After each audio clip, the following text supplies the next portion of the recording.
Kyle Fitzharris is a bold and daring man, a former intelligence operative who has risked life and limb serving undercover in drug rings, leading task forces in stopping drug smugglers, murder for hire rings, and international terrorists. Today, he embarks on his boldest mission yet, guesting on Things I Found Online. Jamie Alcroft, here with Danny Mann, Dina Friedman, and our host, Louise Palanker. Wheezy. Thank you, Jamie, and welcome, Kyle. We celebrate your valor. Kyle Fitzharris is not just an American hero, he's also a best-selling author, screenwriter, and, very scary, ghostwriter. Yeah. But we're going to start off the show with some headlines because, we may be actually making some news here today. Oh, look, it's Tom Brokaw with today's headline. Oh, I never thought you'd ask. Thank you, Louise Palanker. A name I've always dreamed of saying. Well, Trump surprised everyone, including West Point officials, when he announced he is going ahead with his commencement address at the 2020 graduation in June. The plan had been to conduct a virtual graduation like so many other schools and universities. But now, by presidential order, 1,000 cadets from all over North America will be returning to West Point, New Jersey, to be tested for COVID-19. They will be quarantined in dorms in a state that has been hard hit by the virus. We go to our correspondent, Danny Mann, for more. Tom, it's a pleasure to be introduced by you. Always such a fan, and I waited on every syllable with bated breath. So, well, thank you. Not in keeping with some of the subterfuge and experience that our guest Kyle has gone through today, let us just say that I had to delve deep down a rabbit hole into the dark web, and much subterfuge was undergone to get a hold of this tape. So I think it speaks for itself. Go ahead, roll it. Testing, 1, 2, and some other numbers, maybe 5, maybe 9, all good numbers. I'm so proud to be speaking here today at this wonderful, so historic site. Wonderful site, so historic. So much history happened here. A lot of people don't know that's why they call a place historic.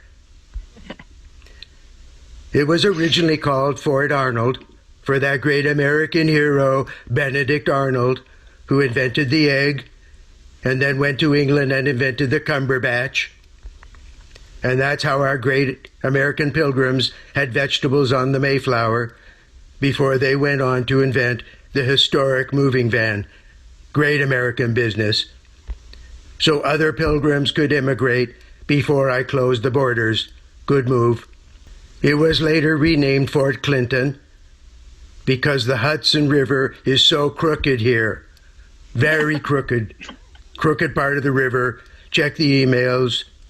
My very, very large brain figured out what a brilliant idea to call it West Point. West Point. As my Sharpie marks on this map show, nowhere near Alabama, as I said, West Point, even though it's on the north coast of the East and the most southmost part of New York. This is almost as good as my big, beautiful wall. What a perfect security idea. Everyone thinks it's on the west coast. No one thinks to look for it here. Great security, perfect plan, perfect phone call, no collusion. Keep the Indians out and keep the soldier jobs for Americans. We're doing a great job. You cadets are proof I'm doing a great job. If you agree, I want all 300,000 of you. Best turnout for me since my historic inauguration. Just like here, so much history happened there. A lot of people don't know that's why they call a place historic. If you agree, I want all 2 million of you to throw your hats way up in the air and yell. See? Historic. 4 more years. For me, not for you. Someone told me some of you are graduating. So, good luck. Thank you for your future service if you happen to join our beautiful military. And God bless me. And America, obviously. Ivanka, Diet Coke. No, 2. With ice. And a straw, I'm sure. He's rehearsing for his speech there. I got a hold of a file, a rehearsal tape of him working on his speech. Fantastic. It's hard to believe that he rehearses anything, and there's proof that he does. Well, And, What a coup. he is better on prompter, so that was stirring. Yeah, it was, and just so we're clear, I was being sarcastic. Oh, you were. Like That you'd was understand sarcasm. That's how it looks. I think that's how it looks. It's up in the air now. Okay. All right. Well, we're going to talk about our guest for a moment. Kyle. Yes. We may even talk about him for a full hour. What? Kyle C. Fitzharris is an American novelist, screenwriter, and the best-selling author of political thrillers The Eighth Plague, The New Americans, Skip Shot, among others. Fitzharris worked intelligence under non-official cover, NOC, in Central America and Mexico, and at one point led a task force of 8 federal agencies. His efforts helped indict international conspirators responsible for drug smuggling, money laundering, murder for hire, and terrorist funding. In 2012, Fitzharris was handpicked by the U.S. Secretary of Defense, Leon Panetta, and nominated by the Joint Chiefs of Staff as well as the Department of Defense to prestigious JCOC and DOCA at the Pentagon. Fitzharris was assigned liaisons, briefed, and then flown by C-17 to Army, Navy, Air Force, Marine Corps, U.S. Coast Guard, Homeland Security, and ice bases up and down the Eastern Seaboard. And Kyle is very proud to introduce his quarantine beard. Go ahead and introduce your beard for us. Sorry, I had to waterboard that beard, get rid of it yesterday. Yeah. Did it give up anything? Stubble. It didn't, so I flushed it. See? So now we've proven. Yeah, I think we've proven. My beard went too. I found it difficult wearing the mask with the beard.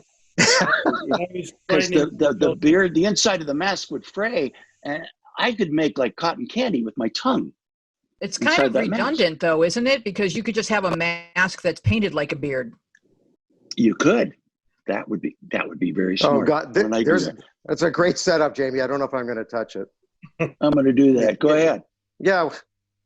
What do you call a man who can make cotton candy with his tongue? Popular?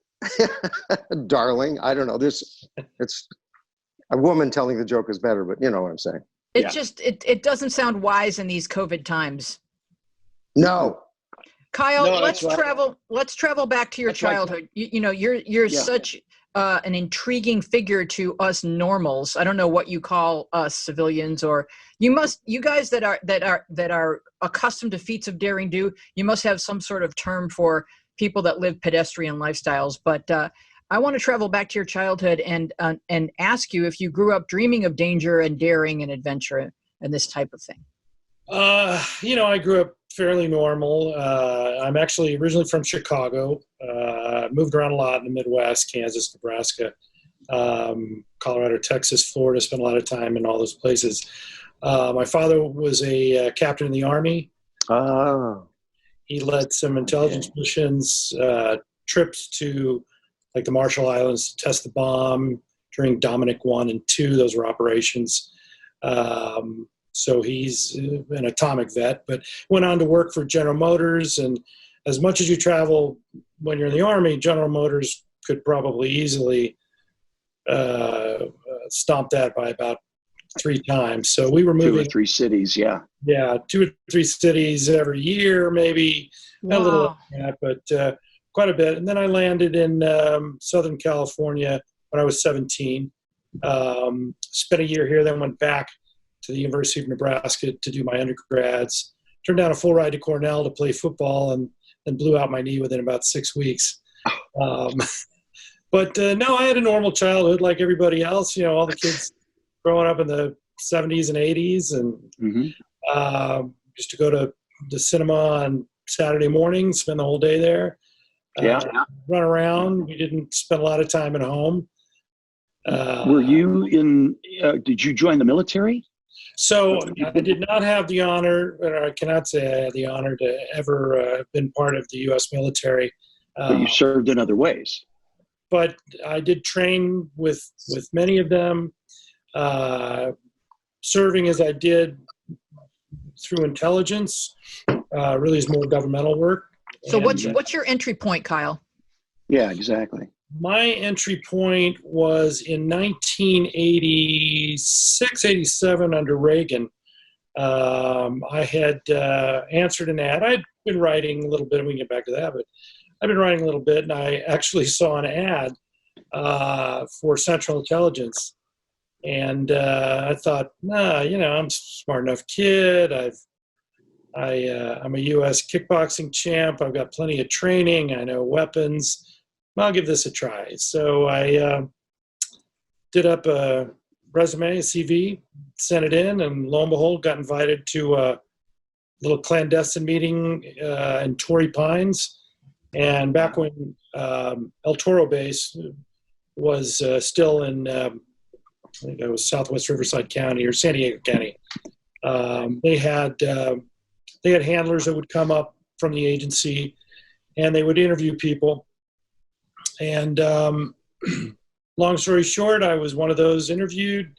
I was invited to try out, as it were, 3-day psych exams and all sorts of testing, and it goes on from there. Wow. So a lot of it stuff you can't talk to us about? Yeah, not really. No. Going to be a short show. No. Yeah. I can talk about plenty of things. And that's so long ago, and things are so different. It doesn't even work the same way. Right. My application was 30 pages long, all connected on one sheet. So that's how. Were you going through flights of fantasy in your mind that you were going to be a spy or something, that you were going to be the next James Bond, because as men, we all have those fantasies, and women too. I'm sure I did at some point, but I was kind of a well-honed machine. I was an athlete.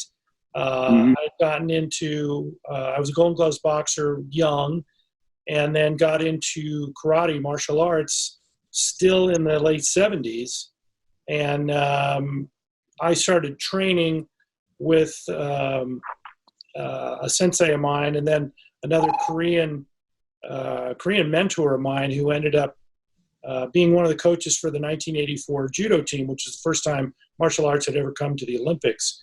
So I was lucky enough to train under him, Kunman Lee, and then through a very short series, within a year or two, I'd won the Central U.S. title in Taekwondo, and then I won the U.S. title in Taekwondo that year. And I ended up having special training that even most of the U.S. military forces, most forces around the world, hadn't yet had. So you see, Brazilian Jiu-Jitsu, you see all that these days. That was definitely not around in the mid to late 80s. Right. So if a guy has a resume for becoming a spy, what should be the special skills that we read on the back? First is language. You got to have certainly a high level of diplomacy, which I didn't always. Yeah. I'm Irish, so I have a temper.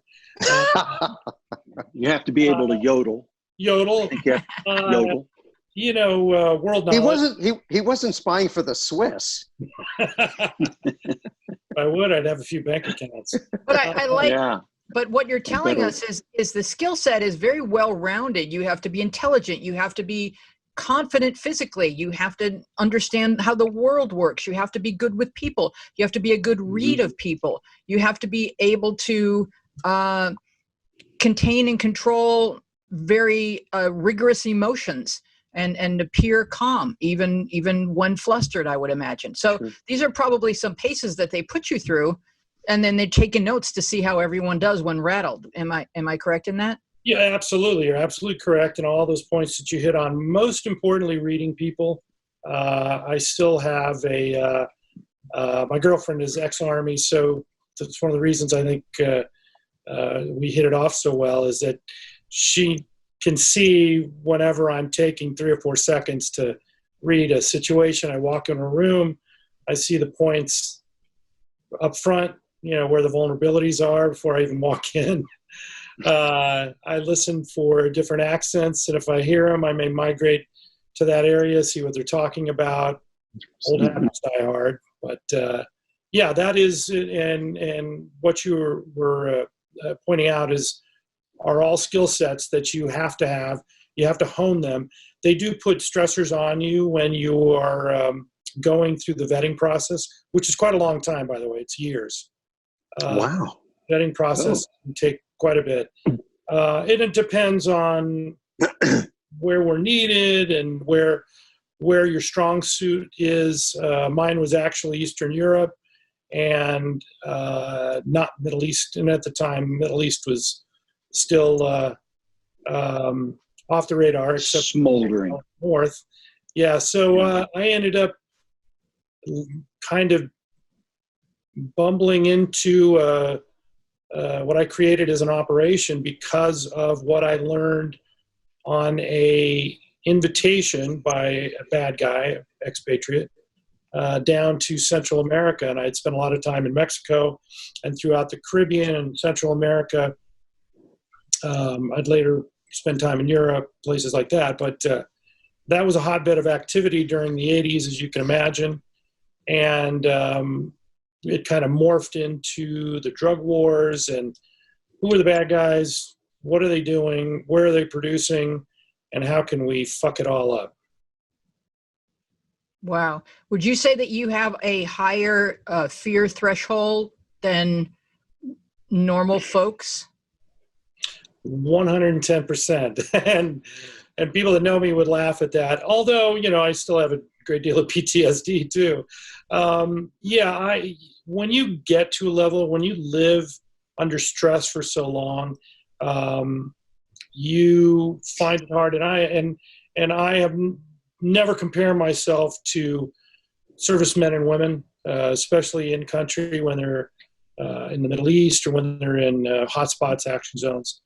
I had my own set of challenges when I was in the jungle, but I don't ever compare myself to someone else who might have been constantly under artillery fire or what have you. My skill set, again, was different.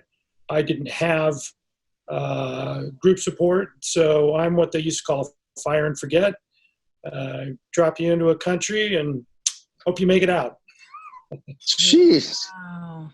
That's So it. did you always want to write? Would you imagine plots and storylines unfolding as you were undergoing your experiences? Well, that was a really good question. More the other way around. I was a writer. I always wanted to be a writer. I was a terrible dyslexic when I was young. When I moved from Chicago to Kansas City, we started in a private Catholic school, but then immediately went up to Omaha, Nebraska, and I went to a college prep school called Creighton Prep. And being dyslexic had its advantages, but a lot of disadvantages. And those Jesuits like you to read and like you to write, so they basically beat it into you through corporal punishment or manipulation, one of the two. But how many Jesuits could you take on at one time in your prime? My prime, probably 6. It's under special skills. Yeah. They didn't move quickly. So, it's the robes. The robes slowed down. Exactly. You can always see the Shaolin type. But I had a priest help me publish my first short story when I was 15. They put it in a local newspaper. Aww. And as the writer knows, once you get published, that's it. It's in your blood. Yeah. Yeah. So you always knew that writing was something you were going to come back to or continue? No, it's something I always wanted to do. I always wanted to go to Hollywood and write movies or write novels. But again, I was dyslexic. So, that future for me looked pretty grim. So what I did what all red-blooded Americans that are doing nothing but working out. And, I had my my core education beside me, and then I thought, yeah, I'd like to see some action. I got an invitation. I think really they played on my naivete more than anything. But I had all the boxes checked: good education, aptitude for language. What was your major? I had a couple. In Nebraska. Broadcast journalism, which flows into a question I think you might ask later about the media, and English. And then I did postgraduate work in communications at UCLA. Okay. And what languages do you speak, Kyle? Barely English, but I used to speak Spanish, a little French, a little German, a little Russian, a little Greek, and Japanese. Now, when you spoke about advantages and disadvantages of dyslexia, what would some of the advantages be? Well, a dyslexic learns from, auditory information, visual information. I think that we tend to be better communicators per se because we lack that ability to read signs or read books.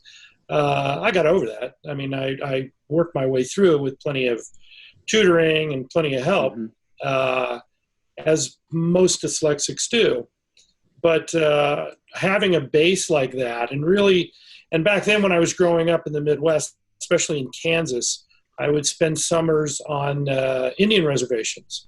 And back then I was a little boy in the late 60s and in the 70s, it was still very much environmental education, especially, with Native Americans.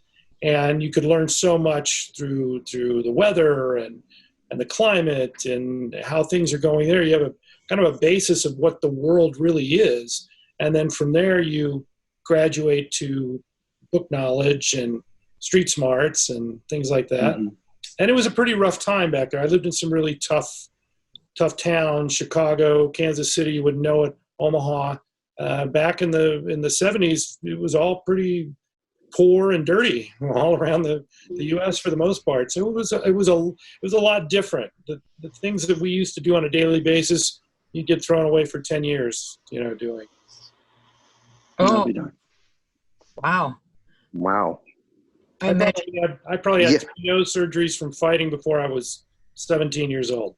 So you were a scrappy kid. Very scrappy. But, I was kind-hearted but scrappy because that was the environment that I lived in. Yeah. On your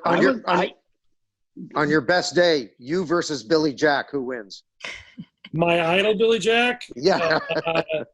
Well, I had to wait, so I would have probably at least pushed him around a little bit, but he had the footwork. It was the girl. It's funny you mentioned Billy Jack because Tom Laughlin had a kick that I replicated to help me get to the finals. No kidding. Yeah. Really? Mind meld. Is that's amazing. I was lickstexic growing up, and there's really no cure for that. That's debilitating. But I was also Golden Gloves. I was Golden Gloves welterweight. Really? Yeah. Believe it or not. Well, you're a tall guy. You would have had great advantage. This schnozzle has been broken a few times. Jamie is a man of many hidden talents. Who knew this? Yeah. Oh, I know. It was it. I like Woody Allen's line that he was when he was registered for the draft board. He was given a category 4H. In case of war, he's a hostage. He's a hostage. I've never heard that one. That's great. Now, I thought it was 4H. In case of war, they put him on a farm. Kyle, your best-selling pandemic thriller, The Eighth Plague, is now on audio book and available at Audible. And if you go to it, I'm going to dig into that. And by the way, it had 5 stars across the board when it was a novel. There was one woman who does a really bad review because of a characterization of a divorced. Sometimes you get those. Rogue 1-star reviews. One bad rating and your stars drop. Yeah, and so someone goes in there because they just don't like the paint color in a certain scene. Yeah, I gave it a 2 because I hate commas. Oxford commas. All right. So Kyle, let everyone know that if you go to Audible and you haven't been there before, you get some free books going in the door, right? Absolutely. If you sign up, especially through the site that you just, or through the link that you had just promoted there, you can sign up. You get at least 4 to 6 weeks free, and then it is unlimited downloads, free downloads for, I want to say it's $14.95 a month for a membership, but it's fantastic, especially now. I mean, what could be better? I listen to audiobooks as well. And the actor the voice actor that did The Eighth Plague for me through my publisher, Alan Philip Ormond, is a fantastic narrator. Really, it took me 2 years to okay him. They had thrown different narrators. Really found him fascinating. Really captured the spirit. And when you're talking about 9.5, almost 10 hours of audiobook, you've got to have someone that keeps your attention. Yeah. Now, what inspired you to write about a plague and to be this prescient? It's that's a very good question. 2 things. When I was at the university, that's 2. So, good questions.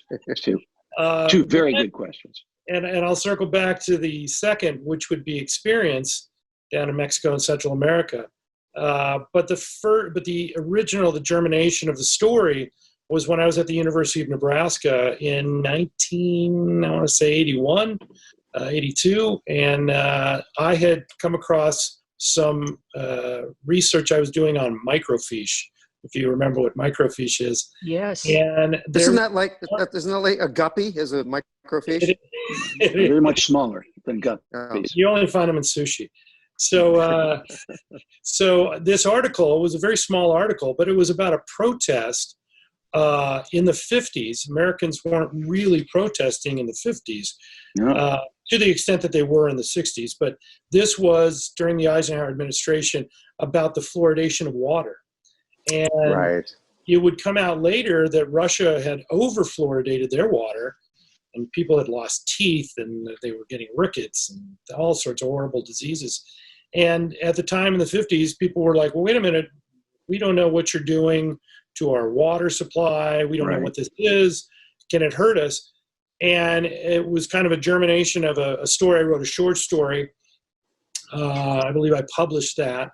And then through the years after coming back from, I'd jot down notes over the years, and I'd spent a good deal of time in third world countries and got to see firsthand what the vulnerabilities are of these people that were being so mistreated by their own governments. And then you'd have outbreaks of dysentery and cholera, everything, you name it. And I got to see firsthand, the horror and mismanagement, if you will, of that happening, and whether their governments want to really promote an environment of genocide, or if they're going to really come to bat and help their people. So do you feel like governments have weaponized disease, and do you feel like that's something that has gone on historically, and isn't that a very difficult thing to strategize and target because manipulate? Because it has its own ideas about where it wants to go. Absolutely, 100%, including this virus now, but I won't get too far into that. And I do have some knowledge. I have friends that are still pretty high up, and I get information all the time. But I've seen it.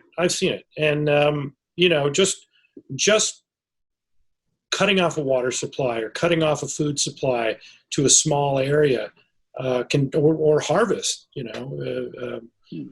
manipulated droughts and things like that can wipe out whole sections of people. I bring up the sorry, I have a 30-pound cat who's trying to jump up on my lap. Can you tilt your camera down? Let's see if I can pick him up. No, he'll be back. That's him on the diet. So 30 pounds. Yeah, that's huge. Big boy. But yeah, getting back to that, it's I've seen it. If you read the book or listen to the audio book, you can see it. What it's about is about a Pulitzer Prize winning Washington Post journalist who follows who he thinks is a dirty senator down for the first of its kind environmental conference down in Mexico City. And then the political thriller and the pandemic thriller unveils itself from there. But, a lot of people ask me how much of it is fiction and how much of it is nonfiction. And I said, you're going to have to make your own decision on that one. That's Whoa, right. cryptic. Kyle. Very enigmatic. I like that. Did you ever come down with anything? Yes, I have in the past. Yeah. Well, I will say this, thank the sweet love of Christ, I am probably one of the only people that spend as much time as I have in tropical and subtropical areas in the jungle that never got malaria. And that was the one I was fighting. I was constantly drinking Canada Dry. I think it was ginger ale at the time that had quinine. I would have it shipped down. I drank that, and all my friends thought I was crazy. But to this day, my buddies, they still battle with it, and I've been lucky enough not to. Just a question to flipping off a comment you just made a moment ago about, leave it up to the person as to whether you think it's true, not true. Especially in like espionage thriller kind of stuff, or really any fiction, there are people who have lived through it and write it a certain way. When you read a book, can you tell, oh yeah, this guy's been there and done it, and then found out that he hasn't? Like, how much does the actual living through the experience make the book better or not better? Is it, obviously the writing matters, but.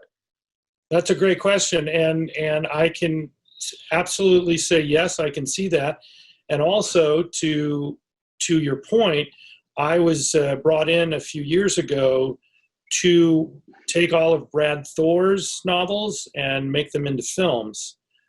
Because they felt that my real world experience could really kind of illuminate, his storylines. Sure. Is that where ghostwriter comes into your resume? Script doctoring and ghostwriting for sure. Yeah, I have 3 commercial books, bestsellers out right now, but I've written probably a total of 9, almost 10.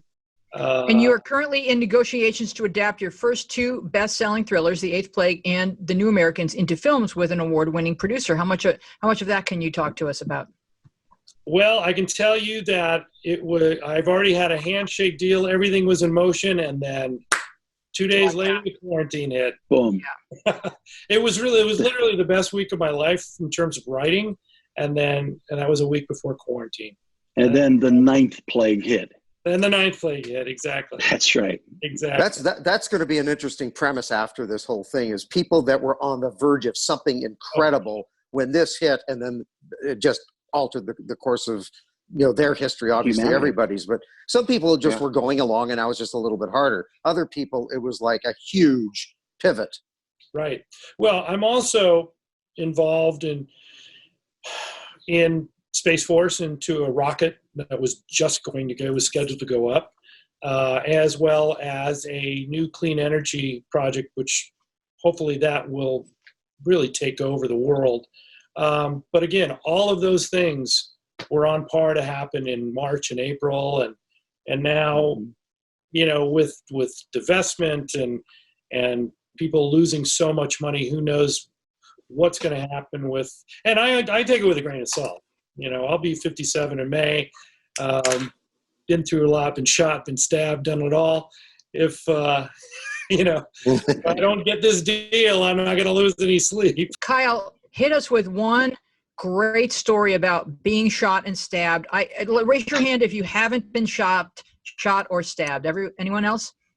I've been very, very slightly stabbed. I bled, but it was not. Somebody wasn't trying to kill me. It was I had a bagel cutting, incident. But Kyle, that's an accident. How is that? That's a book right there, Louise. That's a book. That's my next book. But Kyle has been shot and stabbed. You heard him rattle it all off in one sentence like it's a thing that happens to people. So I want one story about being either shot or stabbed. Go. Okay. Well, I was, I'm trying to think which one is the better story. Yeah, pick the best one. I can tell you that when I was shot, I was coming around a corner with another American, and everything went into tunnel vision just before it happened. It went into slow motion, tunnel vision. I actually saw everything happening. The guy putting the shotgun on the window and pulling the trigger, saw the projectile, everything, and saw myself. I was hit square in the chest, took about 15 feet in the air. Actually had an out-of-body experience, if you can believe that. And I didn't even believe in that stuff at the time. Yeah. But you do now? I do. But, that's why I'm one of those people that I don't know how many of us are out there, but I legitimately don't fear death. I had a massive heart attack about 2 years ago, and I didn't want to pay 20 grand out of network calling the ambulance, so I drove myself 20 minutes. Kyle! It's only $700, Kyle. I've done it. It's only $700. I found out later I could have just called 911. But to his credit, Kyle stuck his head out the window and went, my highest pitch. Right. Wow. So you've right been in to the other chest side. with shotgun? And it's nice It was a there. shotgun? I've been to the other side. It's not, it was a 12-gauge shotgun, but it was with a zip bullet, which is kind of like a surveyor's plum. Oh, yeah. I have been to the other side, and I have to say that, I didn't see any white light, but I felt the most peace. And is it the endorphins? Is it the dopamine? Is it everything flooding your brain? Perhaps. But I'll tell you what, it's somewhere I'd like to go again. Not soon, but at some point. give it time. Yeah. Well, you also have a new Netflix docudrama that you wrote and are producing, or you're co-producing, which will be out this summer, or was planning to be out this summer, called Social Justice, and it's about a nefarious social media influencer, or several nefarious social media influencers. Tell us more about that. Well, it could be most social media influencers are brought up in it. The Netflix deal's not done quite yet, but we have a network, Netflix, and an online service I cannot mention, who are all looking at it this week. Finally, it's a few weeks overdue with editing. But it will most likely go to series because of what's happened in the last few weeks. And this particular pilot is about, I wanted to call it social media Game of Thrones, because these 16, 17, 18-year-old kids are making $40, $50, $60 million a year, or $20 million a month. It's the most unbelievable stories of wealth and excess, but then how they treat each other to knock each other off of the pillar of height in social media. So the game that they're learning is sort of like a Roman Empire type of power struggle that is carving out these like nefarious characters. It is Romanesque and Greek tragedy all in one, and it's fascinating, especially when you see what the main topic is and why. And you think, these people are completely guilty and completely insane. But as you unravel the story, as we unravel the story, you see how layered it really is. And what, our children and grandchildren are watching. They're watching these people every day. They're feeding the beast, which gets advertisers. If Chevrolet has $10 million for an ad, and they can go to some kid who's got 40 million subscribers, give them $3 million. That kid says, I love my Chevrolet, I'm going to drive it around. They've just saved $7 million, and their profits have gone up incredibly. But it's like it's a fine edge, isn't it, Kyle? Because if their followers perceive them to have sold out, like for example, the Bloomberg memes we talked about a few episodes ago, where suddenly like one of these people with a ton of followers is for no apparent reason touting something, and the followers are just like, wait a second. So they are kind of balancing on a knife's edge, are they not? It's very funny that you said that, and that is it. And it is cutthroat business. Because they don't see it as business. They see it as, they start like with old Viners and things. They do little cute 2-3 minute vignettes. But what they were doing was they were all living in one place at 1600 Vine. That's how I believe the term Vine came from prior to Instagram. And these kids would just get together and every 15, 20 minutes come up with an idea, a skit, shoot it, put it on Instagram. Now it goes to YouTube. And now all these kids are following, the Kardashians or whomever. And they're just building the subscribership like you wouldn't believe. And there is a subculture that has taken over subscriberships, and that is what has made AT&T, Verizon, all of these telecommunication companies thrive, because they started creating their own content that we've never heard of, but these 12, 13, and 14-year-old kids do nothing but watch 24/7. Now, Kyle, this is the kind of project that you can continue working on during lockdown, correct? Because it's absolutely. Well, you can gather the content and you can do the editing. Yeah, and then interviews as well. We can do that either through Zoom or even if we were in the same room, there are two of us, we can do that. So it kind of even lends itself to our current situation. Absolutely. I believe Dina has a question for you, Kyle. Yes, absolutely, Dina. Yeah, I'm just listening to this, and I guess, Kyle, you sort of took a deep dive into YouTuber drama, kind of, right? And you sort of, I think this is so interesting because you're like this, military guy with all of this, experience, and you're like putting a magnifying glass onto like kids on YouTube, like tearing each other down and getting into drama for views and clicks and stuff like that. Well, that's a very acute observation, Dina. And the irony is, I was out of Hollywood. I basically had gotten out. I was a little disenfranchised.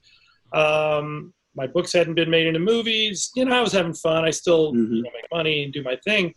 But I had shot an interview for Vice a couple of years ago, and the director and producer of that shoot had shown another producer, executive producer. His name is Walter O'Tonnell, and he contacted me and said, "Would you be interested in ghostwriting a novel about a celebrity?"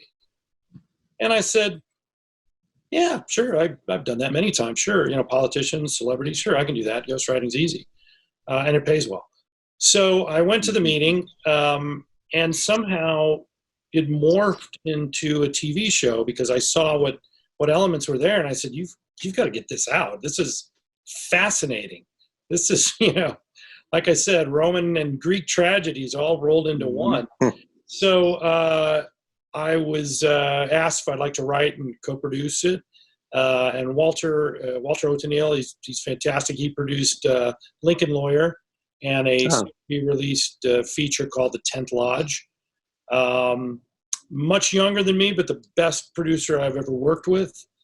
Then I've been working with Robert Arevalo as well. He's a fantastic. He started as an actor, and now he's a producer-director. And he got me in with this award-winning producer because he's got a 2-picture deal. They offered me a 2-picture deal as well. And Robert, to his credit, was getting on a plane. He was in line to get on a plane to Mexico the night before the lockdown. And had he gone, he probably would still be down there. So, lots of drama around. There's a lot of stories I can't wait to hear the stories of pre-quarantine and quarantine coming out. Sure. Oh, yeah. Yeah, post. Well, Kyle, you are also working on a show about your undercover work in Central America, in a Central American drug cartel called Project X. Now, how does one interview for the job of infiltrating a Central American drug cartel? What do you need to know? And what is the course of study so that they completely accept you as one of their own? Well, that's called thinking on your feet. And that goes back to your earlier questions about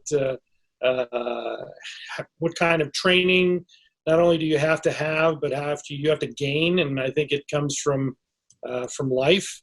So what had happened was this was some downtime during vetting during my intelligence days, and I was contacted by an American expatriate who I won't get into too much detail because he's somewhat of a known figure. And they asked me if I could help them legitimize their organization in Central America and make it an American tourist destination.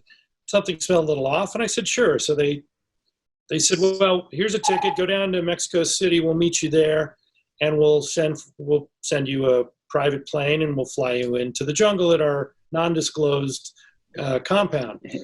And back then, I didn't think twice about it. I jumped on board, take a little knapsack, and I was gone, and a passport. So the first time there was some screw up, they didn't pay the mordida at Mexico City Airport. So I waited around, and I decided to catch the next flight back to LA. So I was only there a few hours, turn around. So this person who was trying to legitimize their operation, which I would later find out to be a cartel, and a very famous cartel that wanted that, he couldn't have apologized more, but I saw that as an opportunity to really kind of turn the screw a little bit and get some, get ingratiated into this world, which I was curious to see what they had. So on another scheduled trip, I went down there. I was met at the airport in an old Army Jeep in a very up-and-coming third world country. And I was driven into the bush, and probably a 2-mile driveway into the jungle over the, under the canopy, into one of the most beautiful complexes I'd ever seen. Italian marble with air conditioning, which you did not find anywhere in Central America. That's right. A Parisian chef, pools, gorgeous girls. It was something out of Scarface or one of the other movies. So I had to quickly come up with a cover, and that cover was a travel consultant, travel advisor on top of airplane cargo, things like that. So one of the first questions was, if we had to move something that we wanted to get around customs, what best way would we do that? And I said, well, coffins. If you want to repatriate an American, you just have wooden coffins, and then you can fill it up with how many kilos you'd like or pounds. And that way you'll get some diplomatic immunity. We'll get it right through. And I knew exactly what they were doing. So luckily, I'm terrible at math, but that one math equation worked when I gave them some what's called a load factor for a single flight. And that set up, or gave me some credibility to get deeper into their organization, which over the course of a couple years, going back and forth from Santa Monica to the Central American country, did. It turned out to be the front for Death Row Records, if you remember that.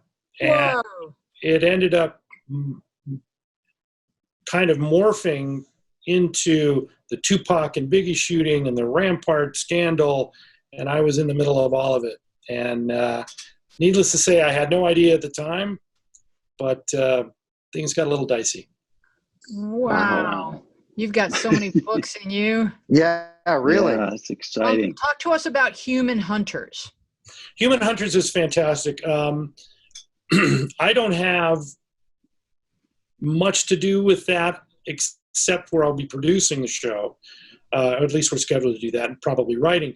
But through Robert Arevalo, I met Rob Dick, who is an ex-sheriff and detective who's now a bounty hunter. But he has been one of the few successful serial hunter killers.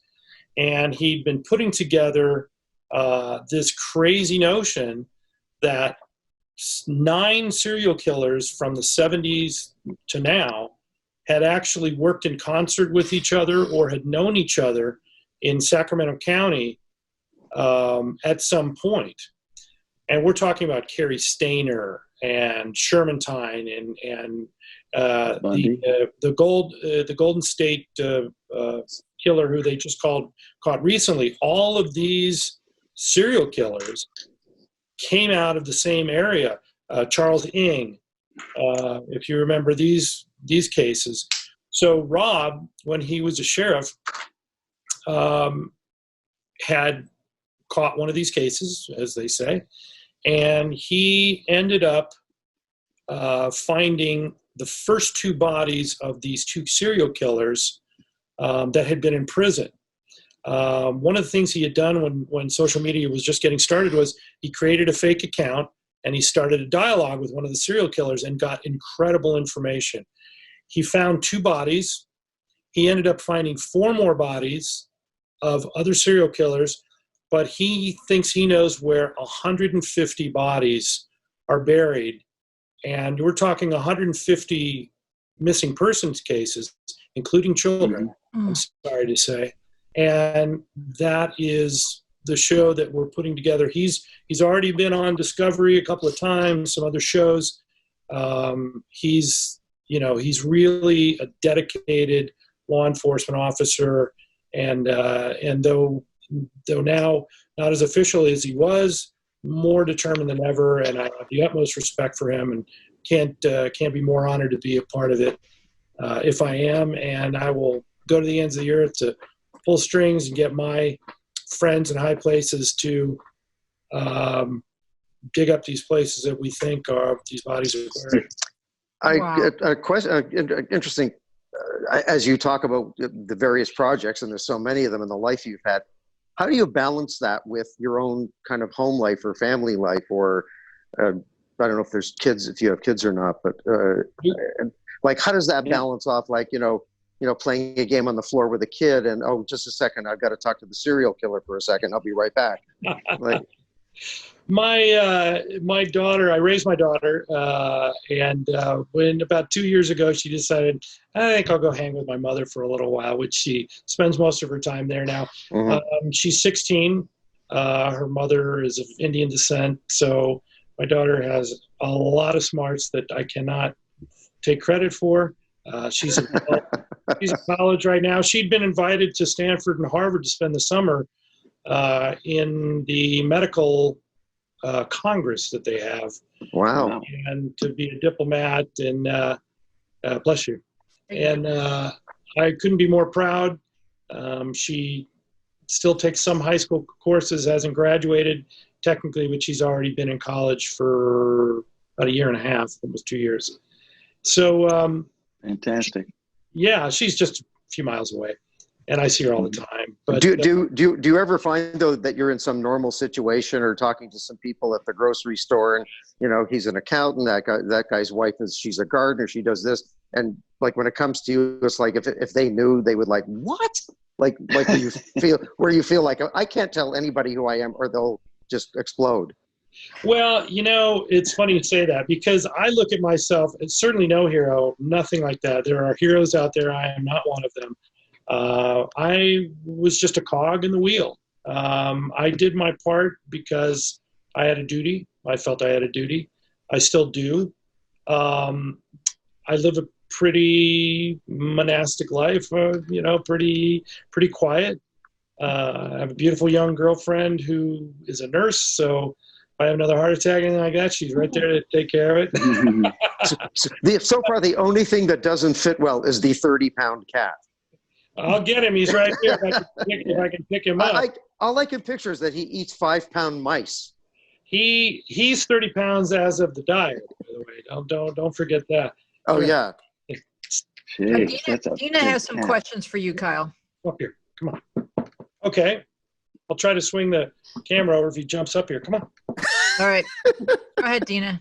So Kyle, I wanted to ask you about your research process. Yes. So I know that's like a fascinating thing for authors. I used to read Frederick Forsyth, and I was watching an interview with him one time where he was talking about how his favorite thing about the caddy's getting a little close. Sorry, I didn't mean to stop you, Frederick. Upstage. I remember him talking about how research was one of his favorite things to do. But I imagine things are pretty different now with the internet. And I kind of wanted to know, so what is it like for you to do the research for projects that like you don't have personal experience with, and also like if you have insights about how the internet has changed. So you were talking about like microfiche earlier. That was like basically like the only game in town at one point, right? Right. Well, that was considered technology in my day. Yeah. But that's a great question. One of my gifts, I think, is there's an old saying that you don't choose writing, writing chooses you. Yeah. I can write stream of consciousness and be chronological, kind of self-edit, that type of thing. But with the experience that I've had, I haven't had to do a lot of research as opposed to when I was younger. You know, you used to go to a library and you could spend hours looking for a quote or a footnote or what have you. Now it's at your fingertips. When I was writing The New Americans, my second thriller, I had introduced a Russian mob, and they use a specific type of gun. And let's see if I can get a picture of this guy here again. Oh, beauty. Too big for that. Anyway, so, you know, back in the old days, I would call a friend, or I would have to, like I said, hoof it down to the library. Now it's at my fingertip. Just put in and even this gun was not well known, but Google and it's there. So research in that regard with the simple things is revolutionary. But in terms of experience, I have to draw off my own experience, or, you know, I have friends, you know, feds all over the place. You know, you would think when I bring a character in from the Department of Agriculture, that's probably a really boring thing. It's not at all. It's fascinating. And when you find out, you know, park rangers have federal authority and things like that, it's something that most people don't know, and it really colorizes that character and adds, you know, depth. So that's the kind of research that I do now. I'm happy to say technology has caught up with me, and or vice versa. And on the other side of that, so you were talking about the like big fancy mansion that you encountered in Central America, and I was kind of wondering, that made me think like a lot of people, one of my favorite shows was Breaking Bad. Now I watch Better Call Saul, and I remember watching that show and thinking how amazing it is that you see all these like specific things about the cartels and everything. So is it like a guy like you is who like Vince Gilligan would go to get that kind of information, like someone with your background? Yeah, if I could somehow weasel my way into a consulting gig, I you know, you know, they could do worse. But generally speaking, what they'll do is they'll hire ex-FBI guys. And it, you know, it used to be in the 80s and 90s, they would hire these old alcoholic, you know, burnouts that were about to be riffed anyway, reduction in force. And they would land a job with the studios, and then boom, they had a second career. Now there's so many talented ex-military, ex-law enforcement, they can draw off anybody. I have a specific skill set and some experience that's kind of in a smaller area. Some of the things that I did had a ripple effect on the grand scheme.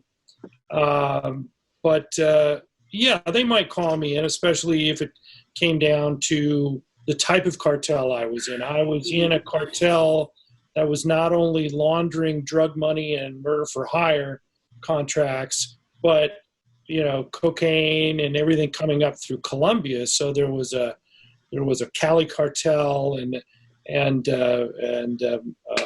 Escobar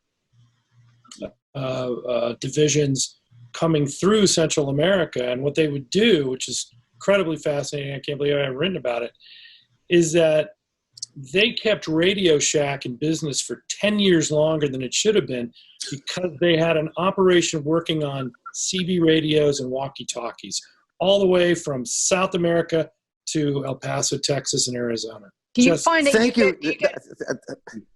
Do you get emotionally attached to any of these guys, or are they just straight up psychopaths?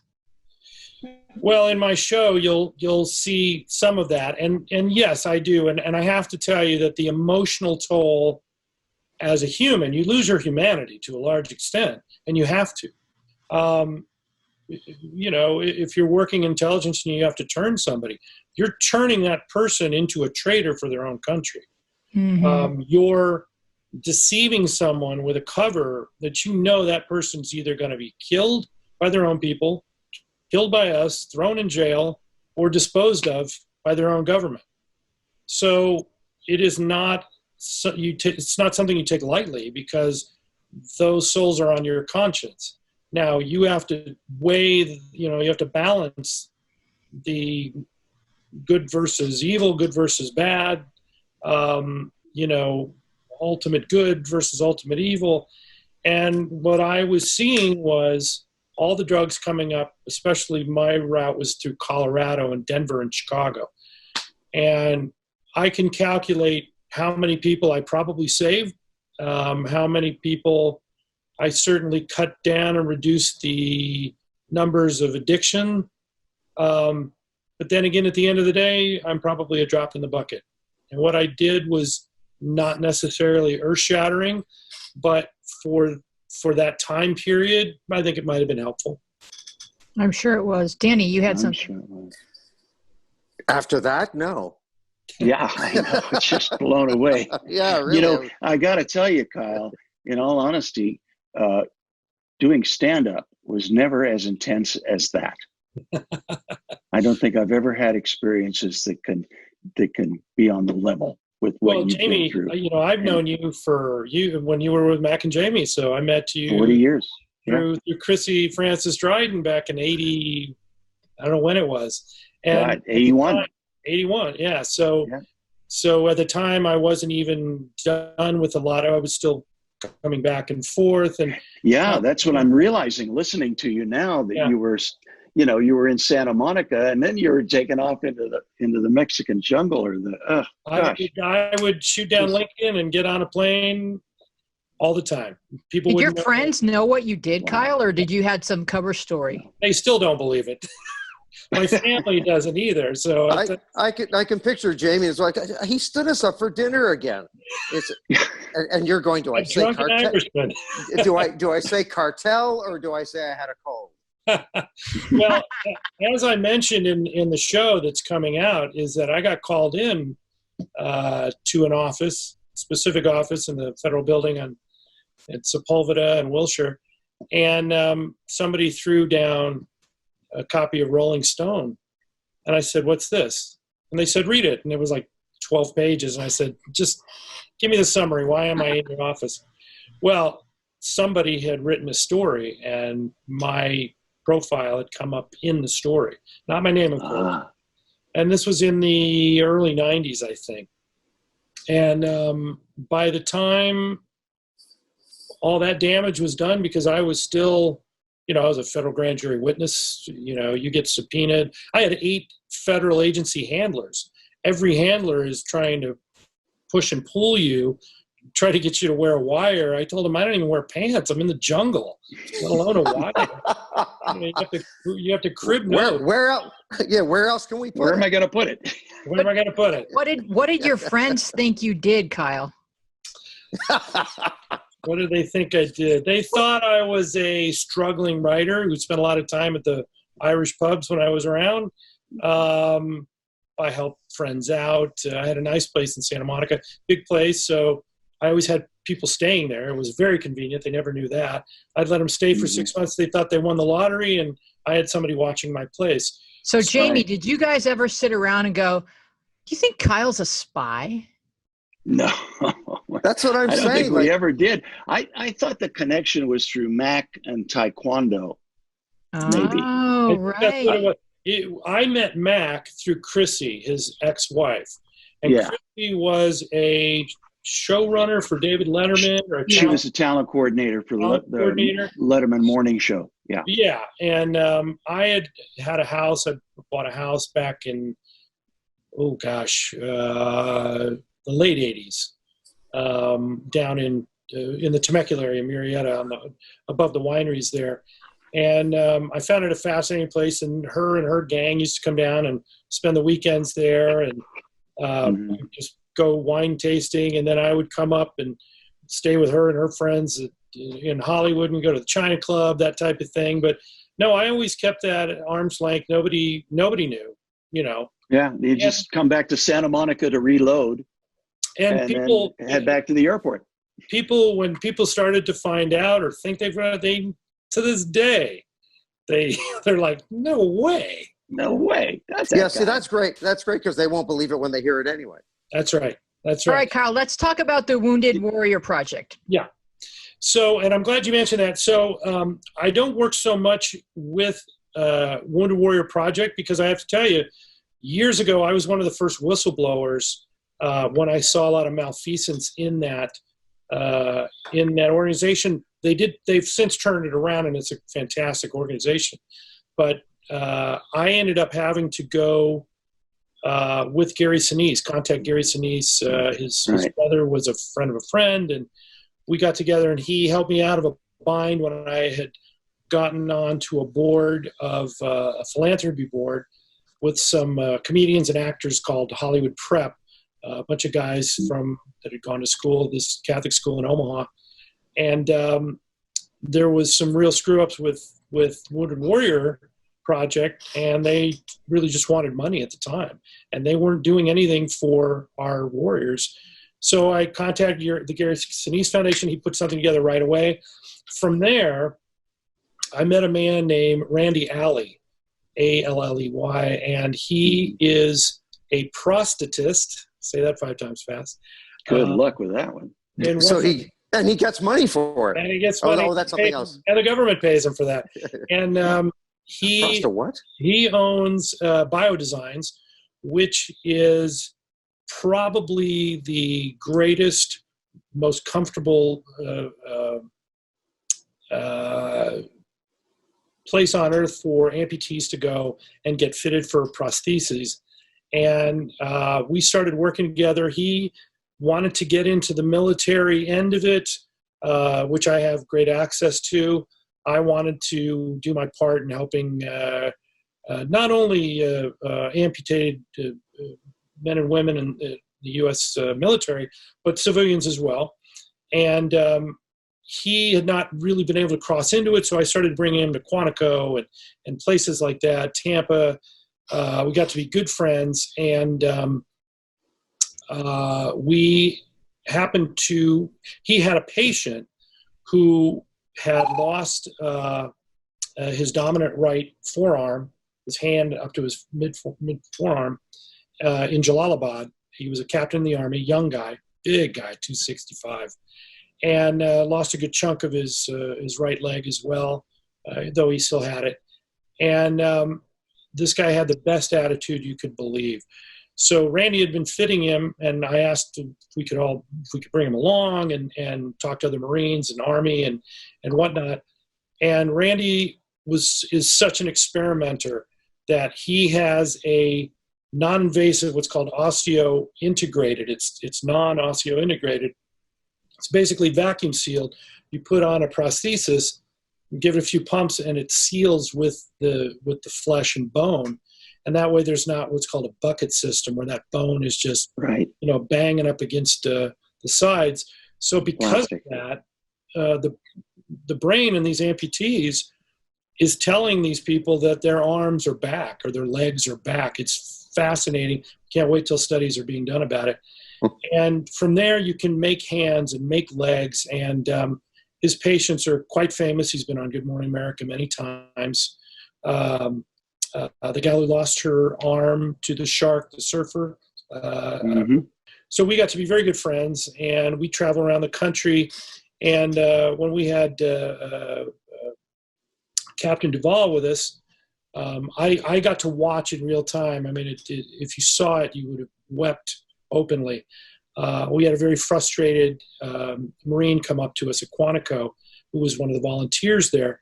And he was kind of, upset and said, somebody told me I should talk to you guys, but I think you're full of shit and blah, blah, blah. After a few minutes, Randy told him, listen, you come out, we take TRICARE now, which is the military insurance. You come out to California for you and your wife and spend 2 weeks at Disneyland. We'll fit your arm. You'll never be in pain again. You'll have a functioning arm for the most part. And then Kerry came up, and he's, he could be a motivational speaker. And the next thing you know, we have other Marines coming in from the fields saying, we don't know what you said to that Marine, but he's out in the middle of the field and tears are pouring out of him. The next day, his wife came in and said, my husband was going to commit suicide and you saved his life. And from then on, Captain Duvall went out with his own money, bought some equipment, and started retraining him as an amputee to do his workouts. As you know, Marines are nothing but workout, and twisted steel and sex appeal. So when you see that kind of power and you see someone's life being changed on a dime like that, there's really no better feeling. And I can just be an indirect part of it. People like Randy Alley and, these other guys, and men and women, they're really, they're doing the heavy lifting. That's awesome. Yeah. Now, Kyle, have you seen the recent footage from the Pentagon? I have. These are military pilots going on record and saying, these are UFOs. And the Pentagon had to get out in front of it because it's getting too commercial now. And that leads me into a lot of things like Space Force. A lot of people laugh when the president look on the ASA. My gosh. They're all going against the wind. The wind's 120 knots from the west. Look at that thing, dude. Well, I've seen some other classified video, but why the mainstream media isn't picking this up is beyond me, because this is a real story. When the Pentagon, the Department of Defense, comes out publicly and says, yes, there are unidentified flying objects. So, Kyle, do you think that this is sort of a way, is this like the Pentagon's plan to shore up support for the Space Force? Well, that gets me back to my point, what I was saying. So a lot of people laughed when the president announced Space Force last year. I've been privy to some inside information. And what people didn't realize was that was about 6 months prior to China landing on the dark side of the moon. And they planted a little tree to get everybody, sympathetic to their cause. But the reason they landed on the dark side of the moon was because they're putting a base there. And what base would be utilized on the dark side of the moon? It's only for nefarious purposes. It's for EMP, it's for weapons, it's to destroy our satellites, which is about my next novel called Scorched, which is about a female wounded warrior amputee, and it's all about space war that's coming. That's there right now, really. Didn't Pink Floyd land there years ago? They did, but they only sang about it.